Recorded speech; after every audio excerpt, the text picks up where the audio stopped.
ఈ వారం మేషరాశి వారిని పరిశీలిస్తే గురువు జన్మంలో ఉన్నాడు కాబట్టి, రాహు అష్టమంలో ఉన్నాడు కాబట్టి, కేతు ద్వితీయంలో ఉన్నాడు కాబట్టి తాత్కాలికమైన శుభ ఫలితాలు మాత్రమే లభిస్తాయి.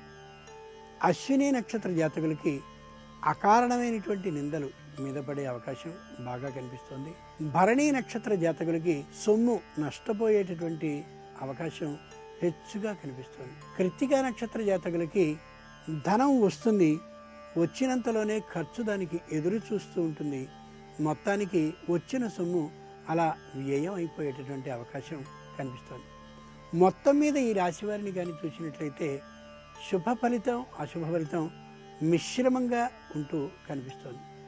దైవపరంగా వీరు శ్రీ విష్ణు సహస్రనామాల్ని కానీ పఠించినట్లయితే మానసికమైనటువంటి ధైర్యంతో పాటు క్రొత్తదైనటువంటి ఉత్సాహం కలిగే అవకాశం బాగా కనిపిస్తోంది.